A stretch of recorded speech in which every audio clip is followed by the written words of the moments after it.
Welcome everybody to Cruise Control, your on-air automotive magazine. You know us and you know what we do, and that's tell you all about what's going on in the automotive world. I'm Les Jackson. I'm That Fred guy right over Staub. there is Fred Staub. Yeah. And, well, as usual, Fred, we have a few surprises. We have a big surprise Yep. in the truck world. Yeah. I'm afraid to even talk about it. Well, I'm not afraid. Yeah, we're going to ask which Toyota model has outsold Ford's F-150 to become the best-selling vehicle in the USA. Oh, say it ain't so, Fred. Well, all along that record that the F-150, sometimes it would say the F years. Series. Now that's parsing. The F Okay, Series, okay. which is 250, 350, 450, 550, and 600, out is the best-selling vehicle. But we're going to look at this some new statistics, and it seems like one vehicle, which we'll tell you about in just a moment, outsold F-150 for sure. And That's right.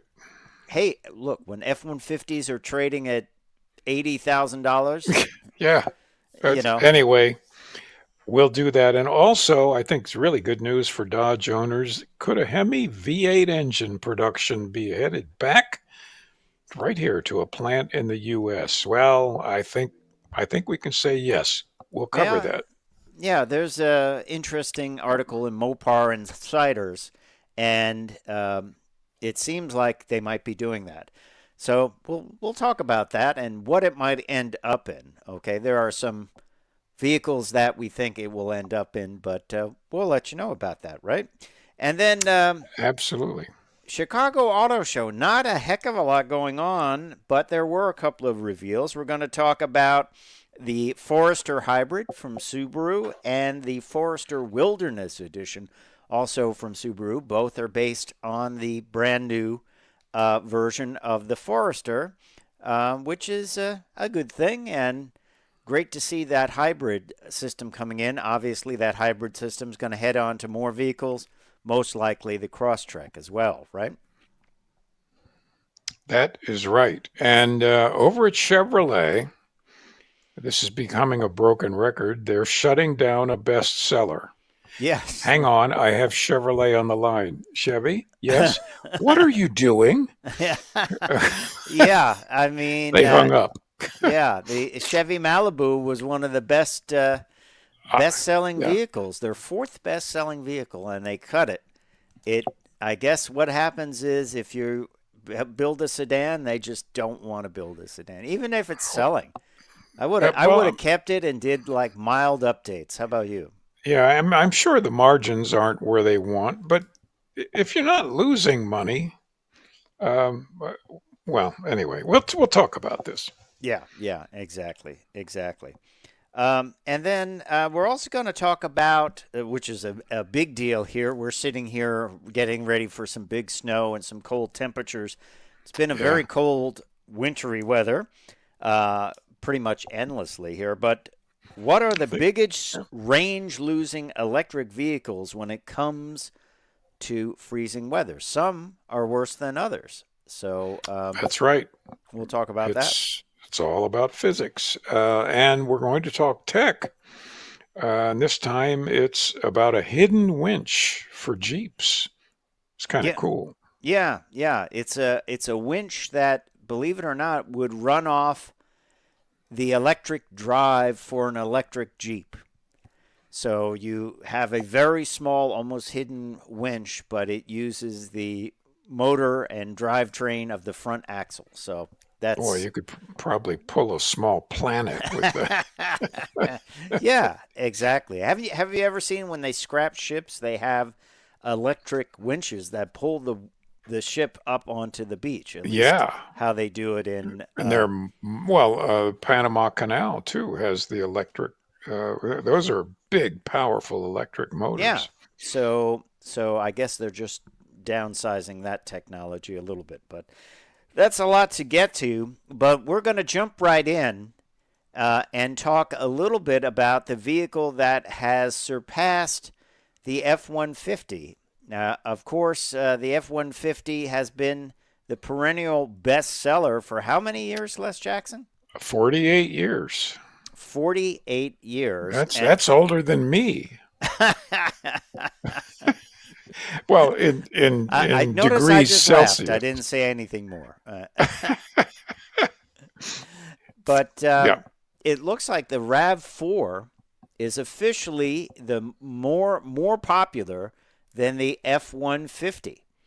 And it is the first time, this is according to JADO, which is a statistics group that published the best-selling vehicles and kind of took a look at even the overall industry, which we'll tell you about. By the way, the U.S. sold 16.09 million passenger vehicles and light trucks, up by 3% last year, that's way up 2024. there. The biggest year ever. Yeah. So, I mean, there are sales happening for sure. And GM was still the biggest seller ahead of Toyota and Ford in the U.S., although Toyota is number one in the world. That's something that GM used to claim. If you remember a long time ago, they used to claim that on every email. They would say, we are the biggest seller of vehicles in the world, right? That's right. And if you remember, I know you will remember because we were reviewing back then in the late 90s. It was a big deal that all of a sudden what was the biggest selling sedan in the country was the Ford Taurus. It got outsold by the Camry, Right. and that was a real big deal. And there was a war going on between the two companies. Yes. It was. But anyway, here we go. Yeah. So RAV4. Let's look at the numbers. Toyota RAV4 in 2024 sold 475,195 vehicles. That's up 9% from the previous year. And then Ford F-150 sold 460,915 vehicles. That's down 5%. Not big percentages. Well, I guess it is a big percentage for RAV4. You're almost 10% increase. But these are very closely aligned vehicles. But remember, RAV4, it's interesting. It's an older vehicle that goes back to 2018. It's going to be all new, or at least, new sheet metal at the very least next year. But RAV4 is an older vehicle. F-150 is a newer vehicle, but probably you can buy a RAV4 for half the price of a F-150, right? Yeah, absolutely. No, the RAV4 is just it's done its job right, and they win. So, just out of interest on these JADO statistics, number 3 was the Honda CR-V at 402,791 sold, which is up 11%. That's a newer vehicle. Number 4 comes in Tesla Model Y at 372,613. That's down 3%. You were saying numbers are changing there for Tesla in Tesla's Europe. sales are way down now this year, especially in Europe, but also here. So we won't be seeing those statistics much longer. It'll be a little bit different next year. But yeah. Chevrolet Silverado 1500, 344,022, minus 2%. So that's the difference there is pretty huge when it comes. It's like 100,000 or more less than the F-150. And then they go down the line. It's interesting. Ram is not in the top 10. No. I think they're doing a lot of catching up. I think we'll see them in the top 10 a year from now. Okay. like I'm the industry analyst here, Hey, but I think your thoughts are as good as anyone's. but there, we know that the right people are at the steering wheel of Stellantis these Yeah, days. yeah, absolutely. They had a bad year too because they had the wrong mix of vehicles. They had Yeah, too expensive of models, and that hurt their sales tremendously. Just for interest, Toyota Camry, 309,875, yeah, up 7%. People are looking for less expensive cars. Just get it done, A to B. and that's the Corolla is not as much as the Camry, but it's 283,000. Well, 283. And that's significant because it shows you that there, as almost as many people buying Corollas as Camrys, and that means that that's 600,000 sedans. Right. People are changing their tastes. Yeah, well, in a big way for Toyota Corolla, Yeah, 22%, up 22% from 2003 to 2023 to right. 2024. I still say the Toyota Corolla hybrid is like the ultimate commuter car. I mean, you're getting 50 Oh, miles to the absolutely, gallon. It's absolutely. it's a reliable car. It's You know, it's good stuff. Um, Number 8, Nissan Rogue. Nissan's glad to be in the top 10 for sure. 245,724, down 7%, which is not a good number, right? well, it's not, but they're hanging in there. Yeah. And of course, the Honda Civic, 242,000, very, very close to the Corolla, up 21%. Again, a sedan, Yeah. a sedan. Well, Honda and, of course, Toyota and Nissan, Yep, all at Kia, Hyundai, all are full line manufacturers. Ford, GM, Ram are not, are they? Stellantis, yep. I should say. Are you listening, Ford, GM, and Yes, because it's going to swing around, and people are going to it say, seems to be, it's swinging fast. I think I can hear the door slam already. Now, just for fun, real quick, 1965 was the all-time best single model right, sales, which was the Chevy Impala, just the mm, Impala. bread and And butter that was vehicle there. it was over a million. I happen to know exactly what it was. It was 1.1 million because Ford Galaxy single model was 1.05 million. Two models sold well over 2 million cars. Yeah, that is amazing, and And that's when the entire sales for the year were like 9 million. yeah, that is a huge number. I don't know if we'll ever see that again. I can't imagine it. Yeah, I don't know how that would happen. yeah. And then I think I said GMC Sierra 1500, 216,000, Yeah. 248. Um, Many people still think there's not as big a difference between GM and Chevy, and people Yeah. always question that. Why do they do that? Well, it's market share. You're now getting another 200,000 to add to your 344,000, so that brings you up to over 500,000. So And a half a million of anything is pretty go park good. a 500,000 full size pickup trucks. I dare you. Yeah.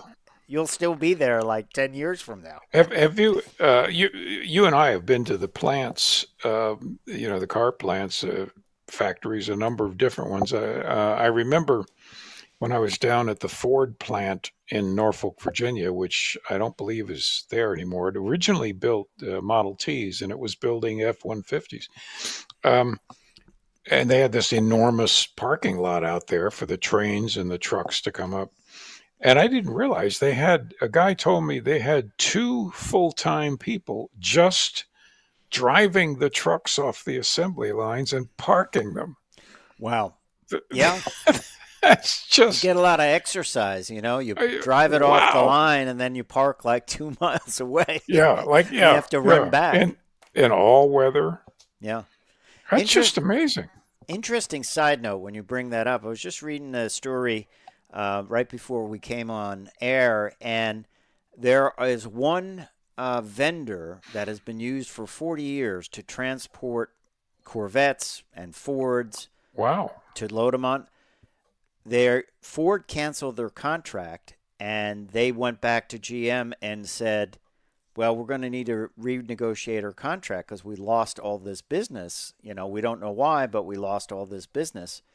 And um, GM said, well, you know, you've got all these Corvettes loaded on these trucks. Take them all off because we're not going to have our Corvettes get stuck on the trucks if you go on strike.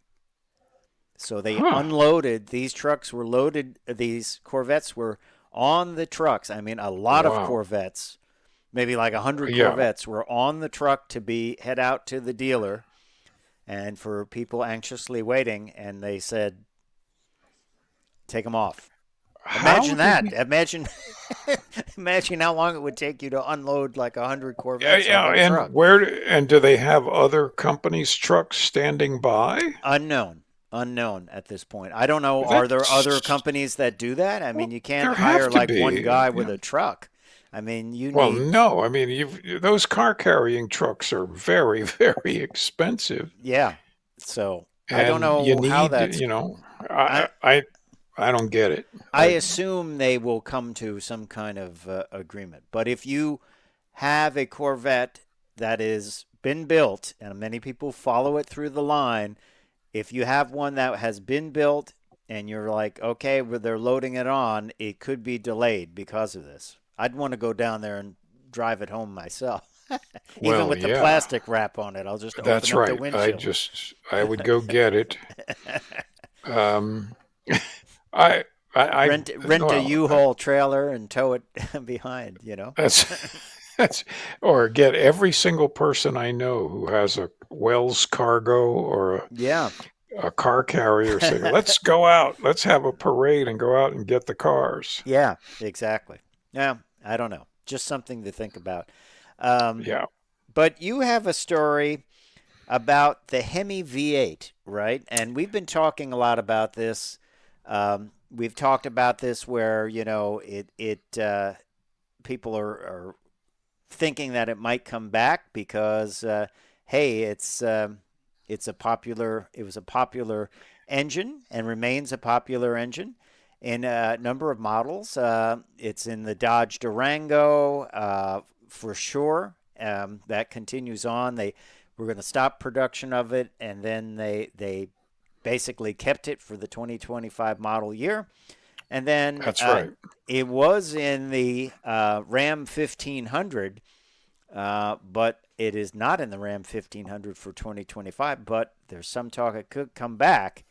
But you have some interesting information that could mean that it could be built in the U.S., which would Yes. be very interesting. We should say it is built right now or was built in Mexico, and that plant was shut down and reconfigured for the Hurricane straight six twin turbocharged engines. But Right. now this plant in U.S. might tool up, right?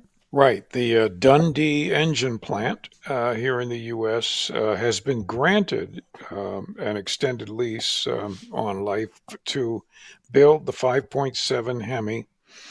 And I'm going to just translate that to cubic inches for those old school people. That's 345 cubic inches.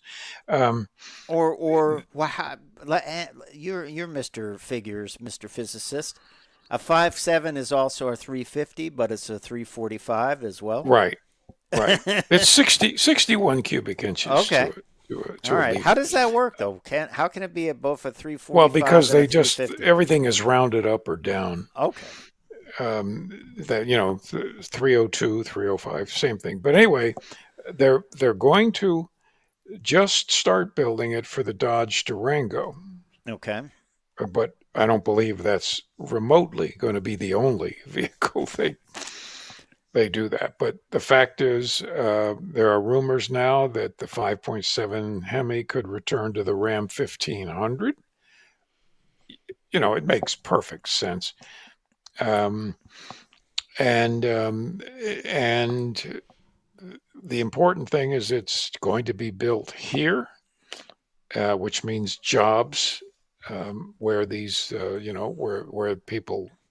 I guess the factory was shuttered. No, Um, I think they're building Hurricane engines in Mexico. They're building oh the yeah, Hurricane straight sixes. no, the one in Michigan, the Oh, okay. Dundee plant in Michigan.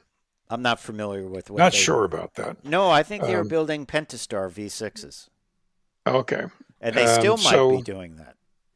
yeah, so the fact is, um, the this is good. This is good news for, well, anybody that likes Hemi engines, which is Mm-hmm. pretty much everybody Yeah. in the car world, um, and and it's great news for the Durango. I believe that it's going to be great news for the Ram 1500. Okay. Um, I'm sure you agree. Yeah, it's an interesting scenario, though, when you think about the marketing of this. More than likely, they will build the 5.7 just like they were building it down in Mexico, Hmm. which will mean that it will be lower horsepower, lower than the 420 horsepower Hurricane straight six twin Right, turbo, but cheaper. but that will mean it's the base engine. Now, a lot of people in this, I should say, this article is from Mopar Insiders. They're like, oh, well, that will make it odd that the V8 is less powerful than the V from the straight six, and then that will be an odd scenario. Not necessarily. Think of the F-150. You can get it with a Yep, 4.6 liter yep, V8 because people like that and they still order it. It's great too. You can supercharge it and make a kind of a super sleeper, real basic truck, which I would like that. Steel wheels, uh, black steel wheels, and a very stripped out truck with a right. supercharged Coyote in it. But Well, the but feel but of remember the V6 EcoBoost is a lot more powerful, and that is it the is, premium engine. And that is the premium engine, even though the it 4.6 is is, still but it available. feels different from the Yeah, V8. yeah. So I don't think it will be a problem, Les, to put it back in the 1500 and No, offer it. Some say they might offer it in the Tradesman or other vehicles like that. And then they say they'll offer a Hemi edition. Once again, my theory, everything that was once standard becomes a premium. So exactly. that will It be is about marketing. yeah. So I don't see it as a problem putting it back in the 1500. Um, will they put it in the Charger? I don't know. That's I, hard to say. if you're building engines and you got the plant in Michigan, the more engines you build, the cheaper those engines are. Yes. Yeah. So that's my answer. Yes, it'll it'll end up in the Charger. And the question was raised, so what engines, what Hemis are they putting in the 2025 Durango? And that is the answer to there is these were engines that were built in Mexico and stockpiled, and they are using them, burning through their stockpile for 2025. This new plant will be online, I'm sure, pretty quickly, and we'll be able to. They'll probably announce, hey, 2026, we're going to have that in the 1500 and continue to have it in the Durango at the very least, right? That's right. So Anyway, there you have uh, it. stay tuned for more of this story because Yes, there will be more. there will be more. I'm putting one in my desk just to power it, uh, Your to stapler, to your run around stapler, the I office. believe. Yeah. Have a Hemi power stapler. And You my know, stapler. Yeah, remember exactly. remember the old Top Gear where they had a Yeah. Corvette powered Yeah. blender? It was, yes. Yes. I we knew what was going to happen when he but it was catastrophic. Yes. I also recalls back one of the best commercials. I believe it was for the Nissan Leaf where they had imagine if everything was gas powered and they had a gas powered alarm clock and Yeah, a gas exactly. powered coffee maker with like engines sitting there and running all out to make Yep. coffee. Um, it's just one of the better commercials. I'm sure that's floating around on YouTube somewhere, but it was hilarious. Yeah, it's very clever. Yeah, very, very. Gasoline, and one of the comedians was talking about getting a gasoline-powered turtleneck sweater for Christmas. Yes. Uh, As opposed to an electric one, which would be okay. odd as well. But hey, there you have it. Hey, you're listening to Cruise Control, your on air automotive magazine with Fred Staub and Les Jackson. Switching over to Chicago right now. Um, Not a heck of a lot going on at the auto shows. There are a couple of reveals, Hmm. but not like what we remember them, where it was 2 full days cram packed with reveals. But there were a couple, and they were pretty interesting. The first one is the Subaru Forester Hybrid. And this is a new hybrid system, all new. It's not the plug-in hybrid system that you remember from the Crosstrek from a few years ago. This is an all-new hybrid system, and this system is revealed first in the Forester, but it's going to definitely be making it to the Crosstrek and probably, potentially, other vehicles in the Subaru lineup. It is the first ever Subaru Forester hybrid. It has the next Hmm. generation Subaru Series parallel hybrid system, combining the new 2.5 liter Subaru Boxer engine with electric motors and high capacity lithium ion battery. And this is a new engine. It uses the Atkinson cycle to make it very, very efficient, even though it is the same displacement as the other as the 2.5. It is a new engine. Um, and what's interesting here, you and I said, well, the battery is going to have the battery motors are going to have about 110 horsepower. The engine, I think, has 160. It doesn't add up to over 200, at least officially, but they say the power is 194. And I have an interesting theory here. I'm not putting on my aluminum foil hat with a Subaru. Subaru's never been horsepower proud. No, they have. Well, except I for think the they may be underrating WRX. this. I think it Yeah. might be in the 200s, low 200s, maybe.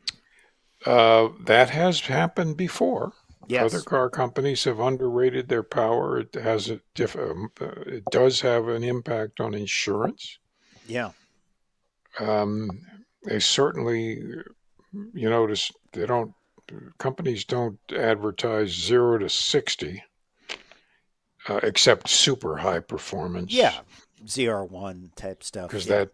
that encourages Spirited driving, is that a way to put it? spirited driving. Spirited driving.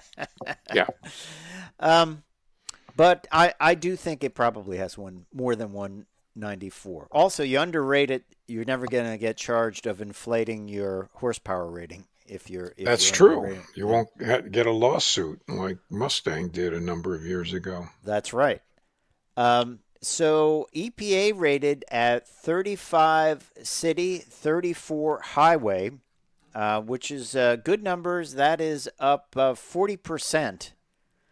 That is up 40% from the non-hybrid versions, which is Right. a major increase, right? But if you think about it, Subaru has never really had great mileage numbers. No, they haven't.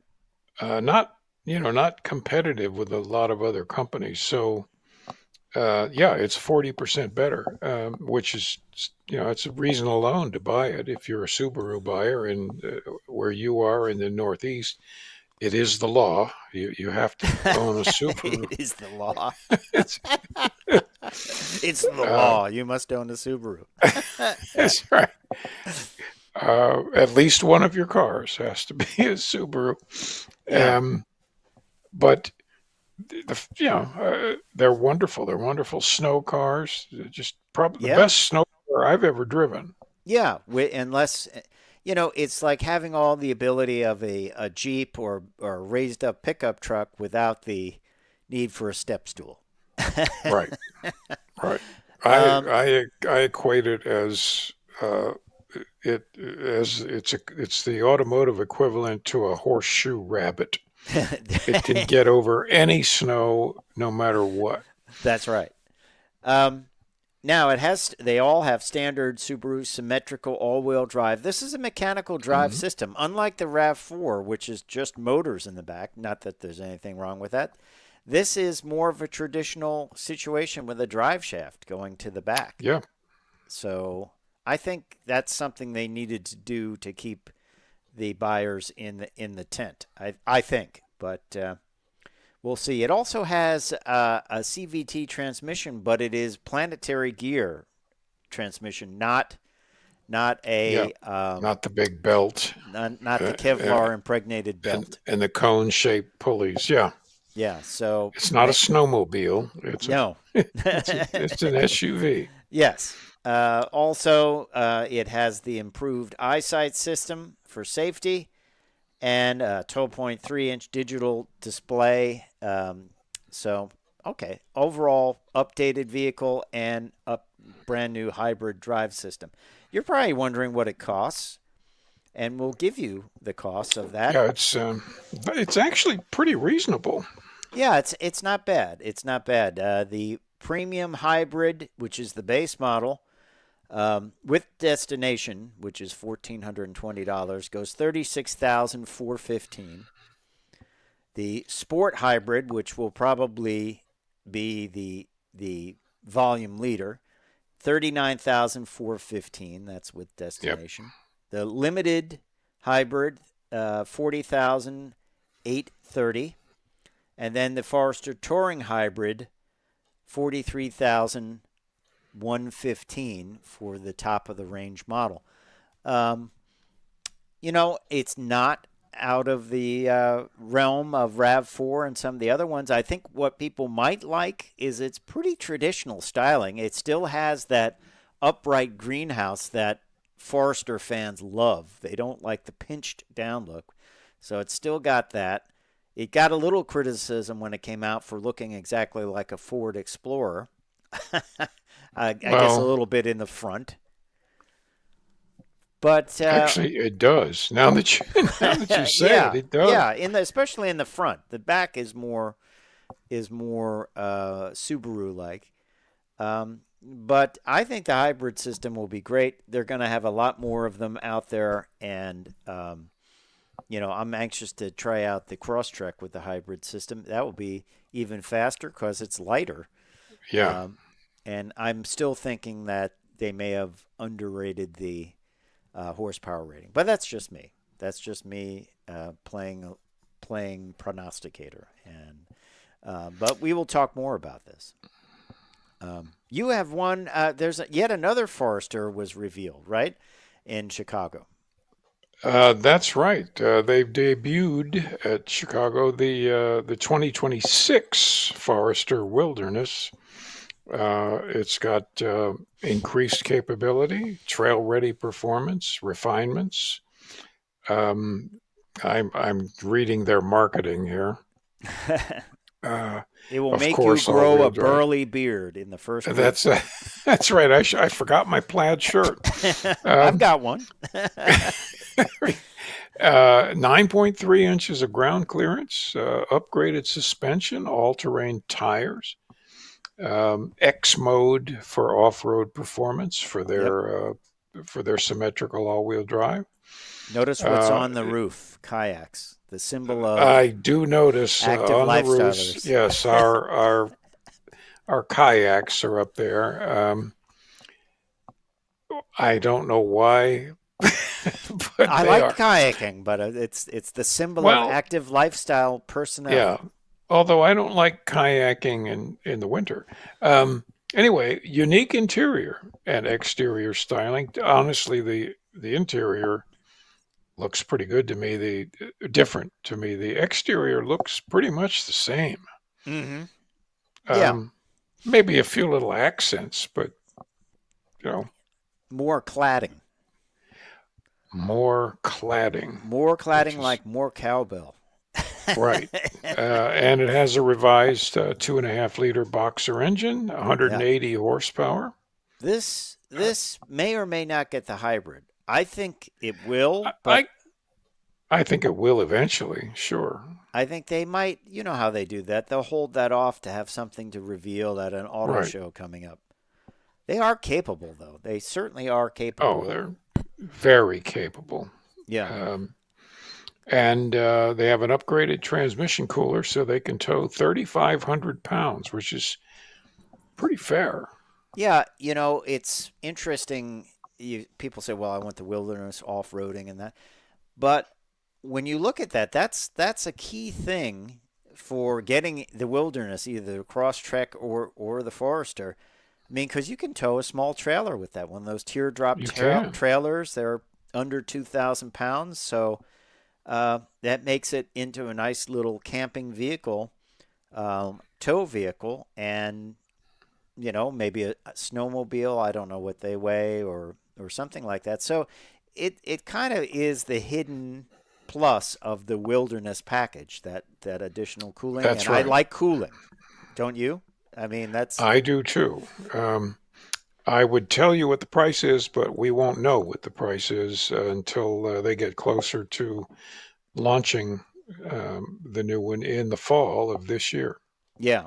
And I'm sure it'll be a popular seller. I see them It around all the will. It time. will. That blue, I kind of like that blue that they have on the first Forester Wilderness Edition. So, and they used it also on The, the Crosstrek. um, I don't know why I'm thinking of it, but do you? They don't still make the LL Bean version, No, they do they? used to. I don't think they make that anymore, though. I No. always liked the color and the trim. Yeah. Wasn't Um, green with tan seats, yeah, it if was I like remember? an LL Bean jacket. Comes But with those anyway, rubber boots, which would be right, ideal. that's right. And the kayaks. And with the kayaks, I'm telling you, you got to walk around. I'm going to go that way as an active lifestyler Yeah, sometime to I a usually Halloween carry party. one with me into the grocery store. It's great when you turn around Everyone quickly. gets out of my way, Yeah, you're in the egg aisle and you turn around quickly to just sweep all the eggs off. That could be millions of dollars with the price it of would eggs now. yes, it'd be like an I Love Lucy show. Yes. By the way, that totally unconnected. People are buying chickens to cut down on the high cost of eggs. Uh, you know, um, yeah, but wait till they find out that having a chicken isn't exactly a simple thing. Well, I have a weird story on this, and the audience, please endure this for a second. So we used to share cabs from the train station, and I was Hmm. talking to some guy, and they were going to drop him off first, and he said, "Yeah, I have a chicken coop in my backyard for fresh eggs." And I said, "This was around Uh-huh. October or something." I said, "Oh, that's nice." I said, "But what do you do with them in the winter? Can they survive outside in the winter?" And he goes, "Well, we'll find out." And I was like, "Oh Oh boy!" no, Somehow I sensing that's animal abuse. I don't. Yeah, well, I I don't said, I think think. you should find out now by asking whoever you bought Yeah, them from, you know? I doubt that they can survive a really cold winter Yeah, outside. yeah, Um, a lot of mistakes. I don't know why I'm on this because I know I have an in-law who built a chicken coop some years ago, and the typical wood door and the right. chicken wire. Yeah, But he learned rather quickly that yes, that type of construction keeps the chicken from getting out, but it doesn't keep the foxes and the coyotes from getting in. Right. So, So now lesson you learned. can't escape. Yeah, it's a That's right. problem. It's a problem. Yeah. Hey, you're listening to Cruise Control, your on-air automotive magazine with Fred Staub and Les Jackson. We are glad you're along for the ride. Up next, why would you kill a vehicle that is selling well? It's your fourth best selling vehicle. Well, you can ask GM about that. They had the Yeah. Chevy Malibu.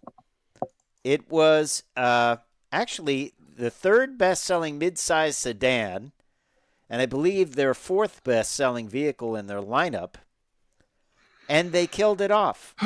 Yep.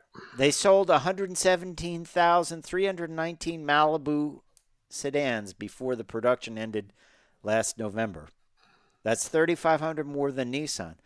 Wouldn't you keep it, you know, uh, do some mild updates like restyle the wheels or something like that?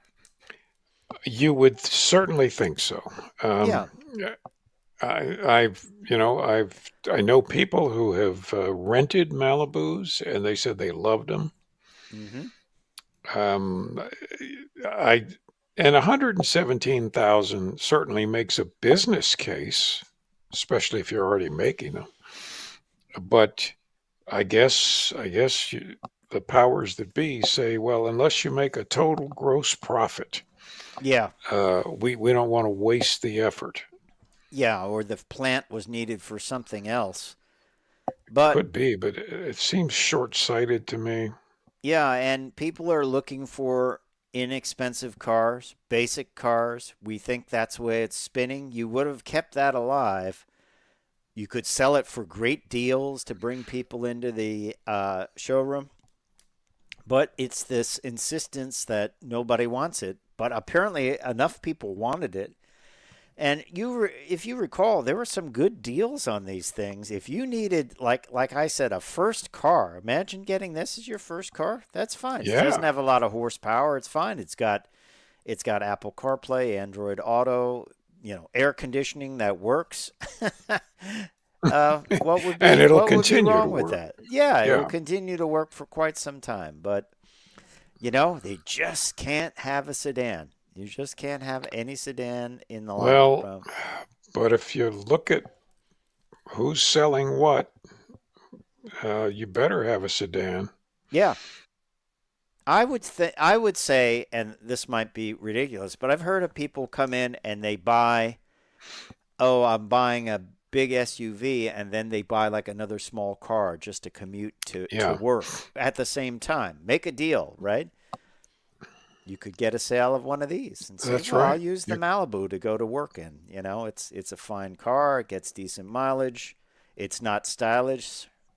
Somebody reviewed one that says that's right. it will The communicate that you just don't care. And I would say, the interior to me, I test drove a Malibu when I was selecting a car to buy, right? um, and I loved the way it drove.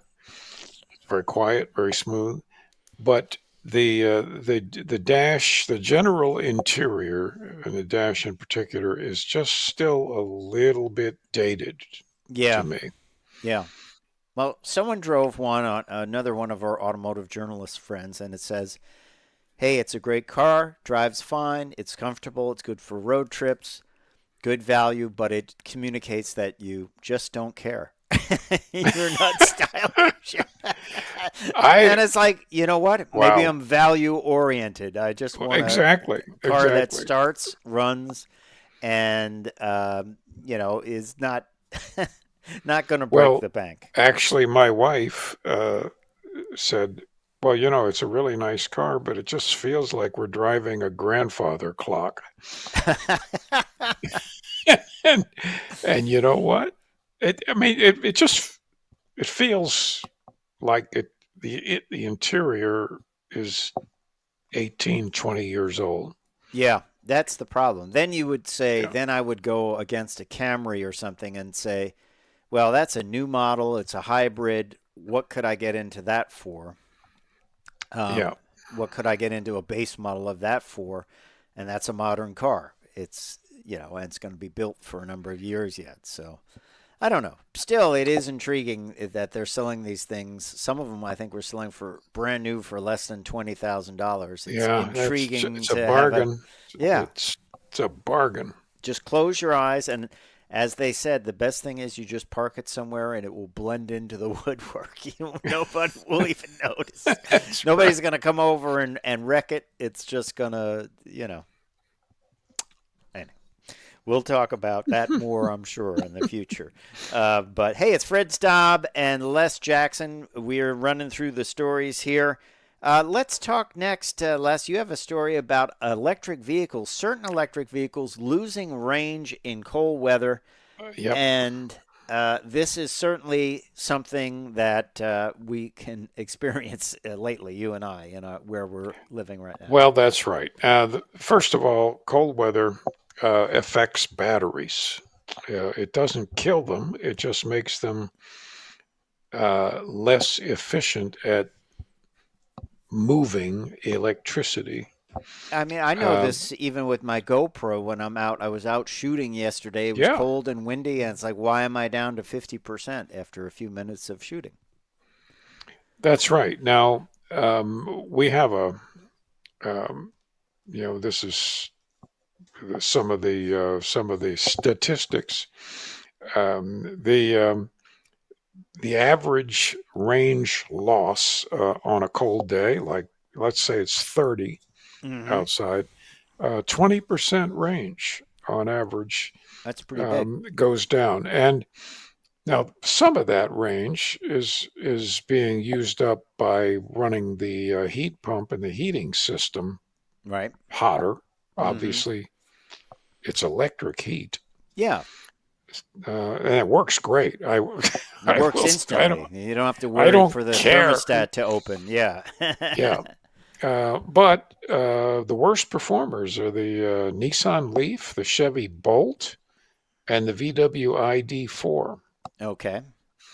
The Tesla Model X and Y and the Audi e-tron, it's always the Audi e-tron, perform better than average. Mm-hmm. Now again, it depends on how you warm the battery. Some vehicles uh, ha- uh, have better battery warming or battery cooling Right. systems for summer than others. Obviously, the EVs that are equipped with heat pumps for your heating system work better than vehicles that just have a heating elements like a toaster, You can have which is toast then. work. And again, they work fine, Right. but it's the least efficient way to create heat. Okay. Well, Um, so anyway, are they losing range due to the fact that they are using power to heat the battery to keep it more efficient, or are they losing range just because of how the battery's designed? it's the battery itself is cold. You get into it, and that battery has to heat up. If it's 32 outside, the battery's got to heat up for quite a while Mm-hmm. before it starts becoming as efficient as it should have been in standard temperature and pressure, which scientifically is 68 degrees atmospheric pressure. Okay. I had to say that. I'm sorry. No. But that's how everything is measured. That's the standard. So the Tesla Model X, for instance, retained 89% of its range, but that means it lost 11% of its range. Right. And if it's a 200-mile range, that's 22 miles. Yeah, which you would want if it'd be better to have 22 miles than not to. Yeah, and also when it's cold, um, there's less sunlight, uh, less hours of sunlight. You're running the lights Right. and all the other stuff, the wipers more often. So all of these things add up. But a battery itself, uh, the colder it is, the less efficient it is at moving electricity. It's not moving electrons. That's not how electricity works. It's moving energy. It's moving electromagnetic energy. Let me ask you this. So, okay, if I have an electric vehicle and I have it on the charger in my garage, right? Unheated garage. Right. It Well, but your it's garage probably gets cold. is, but it's like 50 degrees. It's not 30 degrees. Okay, but do they run the heater through the charger even though it's charged up? Do they keep it? Because would that it? So basically, you should not leave your car outside if you have an electric car. No, you should. Well, I don't believe in leaving any car outside. No, Well, no. they'll If you can last avoid it, yeah, much longer if you put them yeah. in a garage. But um, I, in your garage, I have thermometer in my garage, and it never ever gets below 50 degrees, even in the coldest weather. Okay. That's not cold. I mean, it's rain. The battery, will do just fine. You just wouldn't leave it on a frozen lake with gale force winds. No, that's right.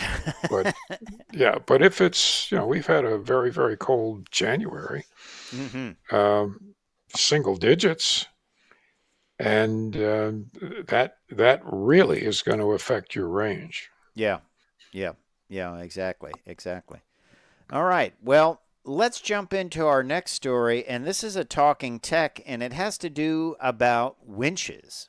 Winches. Well, we don't talk about winches that Winches. much. Yeah, but typically they're a big motor that and a big coil of wire that hangs out on your bumper. Always difficult to have something heavy hanging on your bumper because Yep. it's putting extra weight on the front end. It's even a concern if you're off-roading, because you're putting weight out there. Nice to have though. If you get stuck, you can send that cable out, wrap it around something, and tow yourself out. But now Jeep has put in a patent. This is from Mopar Insiders, and it would allow the electric motor of an electric Jeep, which we don't have one yet, but we might, to selectively provide drive torque to the vehicle's wheels or the integrated winch. So the system to power the front wheels would also power this winch. So you don't need a separate electric motor. It weighs a lot less. It can be concealed more. And they feel that it would be, cutting down on weight, more aerodynamic in the front. Interesting concept, isn't it? It's a terrific concept. Basically, what they've got is a transfer case uh, set up in the electric or attached to the electric motor. Mm-hmm. It's brilliant. You get tremendous torque, far more than any winch I know of could supply. Mm-hmm. You don't have a winch sticking out there that gets rusty. Right. This is brilliant. I'm impressed. Yes, it's of course though you do need an electric Jeep to Well, hang this well, on, yes, you and do. Yeah. there is talk of the Jeep Recon and some others, and eventually there probably will be a fully electric Wrangler. But I think it's a great idea. Why bring along two things if you only need to bring along one thing, right? Exactly.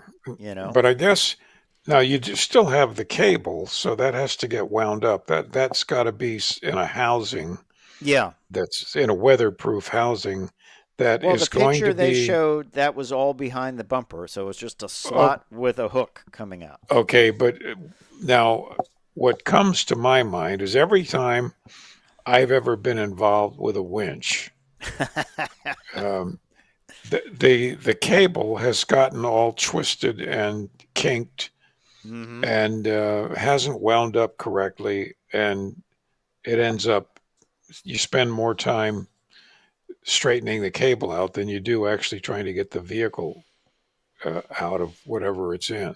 Um, Okay.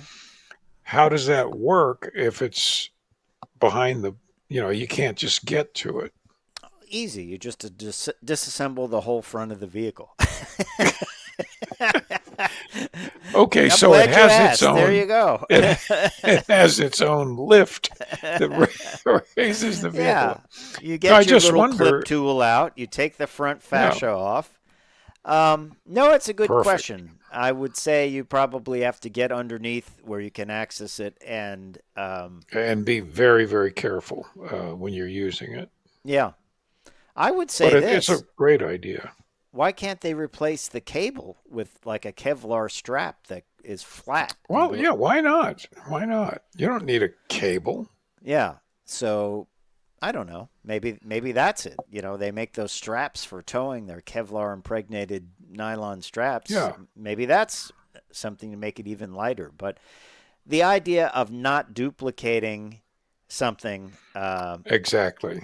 yes, And then powering it with something with electricity from the battery or the alternator. you know, Yeah. I wanted to do this story for a couple of weeks now, but I wanted to get to it because we were talking about electric cars and cold weather. Uh, Hmm. Polestar has created a collection of Arctic cars to showcase Swedish performance DNA. They call these Arctic Circle cars, Hmm. and they are going to talk about them. They'll make their public debut. I love the name of this. At the 2025 Fat Ice Race in Wow. Austria. Fat Fat Ice. ice race. Yeah. Um, so they're showing that these vehicles are all capable in the cold weather. They're kind of like rally vehicles almost in cold weather. They have a bunch of them. The Polestar 2 has dual long range motors with a software upgrade and Öhlins adjustable dampers. These Öhlins dampers are on a lot of different Polestar vehicles and some Volvo vehicles too. Front and rear strut braces. They got all the parts and pieces. Pirelli Scorpion all-terrain plus tires with 4 millimeter studs for ice track driving. That will That's that's get you going. serious tire. Oz Racing Rally wheels. Recaro pole position bucket seats. Um, Black Crow's all-terrain skis. Got to have them. They got them mounted up on the roof. And then Polestar 3 Arctic Circle has some of the same material, but it has a Thule wing bar, edge roof rails, and custom roof basket, and a Fiskars Snow Expert shovel. Isn't Fiskars a cat food? I believe Man, so. I think yes. And then Polestar 4 has some other similar gear. It has those I think they call them for getting out of snow. They look like toboggans that you put under your wheels. So they're kind of showing off the ability of electric vehicles in cold weather, and I'm sure they're very capable in cold weather. You probably just don't want to let them sit outside overnight, right? To lose range. This could be a lot of fun. I would imagine. I would imagine I, it is fun. I did it once on a Volvo trip on a frozen lake Mm-hmm. with the studded tires, and they had a gymkhana course set Uh huh. up Mm-hmm. to go fast. That was a lot of fun.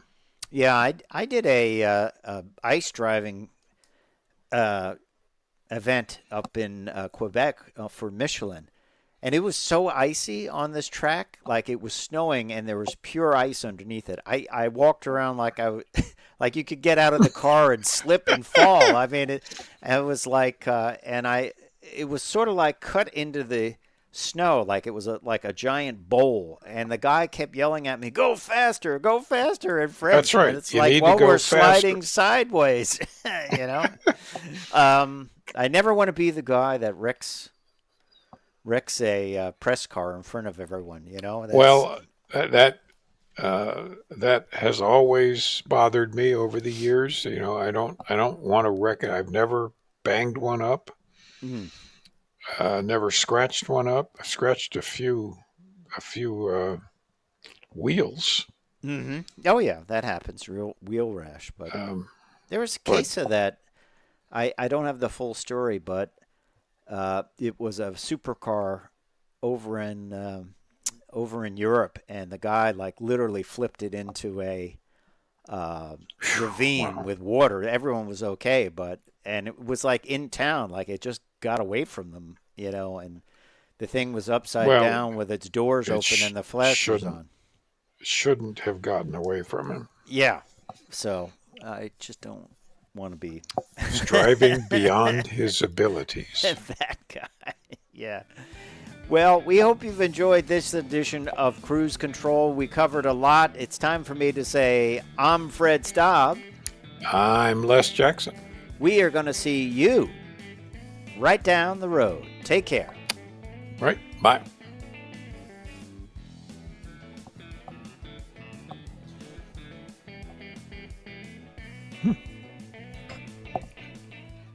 Hang on here. Let me turn this thing off.